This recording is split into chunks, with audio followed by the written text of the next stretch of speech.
I came out to two older boys during a church trip, and the response I got from that stuck with me for my whole life. I went to a Seventh-day Adventist church with my mom growing up, and this church was mostly white and a little bit crazy. I really felt like a black sheep there, quite literally. But every Old Testament feast or celebration was a religious holiday, and I got to be out of school. And that was the best part, because I came out at school when I was around 12, and the majority of guys I'd been friends with growing up stopped talking to me. I even got my homework flushed down the toilet and all of that. Going to school every day was actually terrifying. And not only that, but my English teacher told my mom I was gay during open house. My mom didn't tell my dad, but she told church leadership.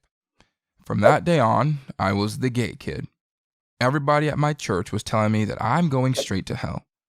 I got used to seeing the angry stares, hearing gossip behind my back and being laughed at, and spending time alone. But the feast that year stuck with me for life. It was the first trip with my church since I came out. One of the activities for the kids was canoeing, and I couldn't swim and I didn't want to do it, but they put me in a life jacket and paired me with an 18-year-old lifeguard and his 14-year-old brother. I looked at them for the first time and I was immediately terrified. At the time, I was very much Carlton Banks wearing bow ties and listening to Barry Manilow, definitely on the feminine side of the spectrum. And these were 106 & Park guys with cornrows and baggy everything. Both of the boys played football, and the 18-year-old was over 6 feet tall. And I had been bullied mercilessly since coming out, so I was basically ready to die that day. I took a breath, and I stepped into the boat. I thought, I can't swim. I'm in a boat. These boys are big. They started rowing, and they started talking about different stuff, family, school, girls. But I was mute. I tried not to draw any attention to myself, and I even looked away so we wouldn't make eye contact. We ended up far, far away from any other boats, and the older guy, whose name was Andre, said we should eat some snacks. And I thought, wait, this is it. The conversation turned to me, and he started asking questions about how old I am and if I ever had a girlfriend. Then he asked, do you like girls? I looked away, and after a moment of silence, he asked, do you like guys?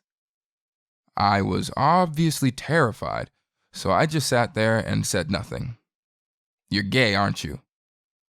And at this point, I was getting ready for the worst possible outcome until I heard, anybody mess with you? You know, anybody on your case giving you problems? And we made eye contact for the first time.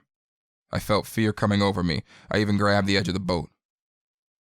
Look, man, I see you by yourself. None of the boys at church will sit with you, and that ain't right, man. It's not right. Listen, if anybody messes with you, come to me, because we got you. I didn't have a frame of reference for being gay and having boys be nice to me, and I just started crying in the canoe, sobbing. He put his hand on my back saying, I don't think Jesus would want you to feel like that. You love your parents? You love God? Are you nice to people? Then you're good. Jesus worries about other stuff, man. It meant the world to me to hear these words.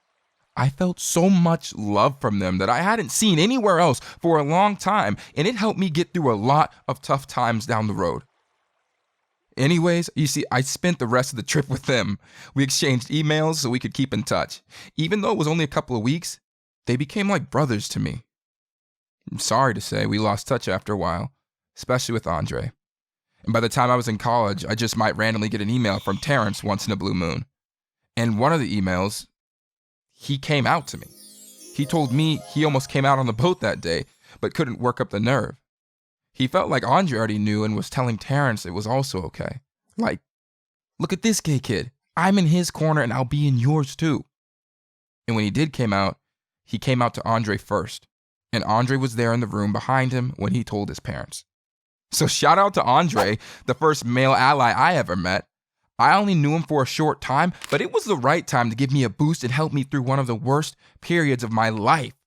And Terrence was really blessed to have such a brother. You know, it just takes one person to save your life.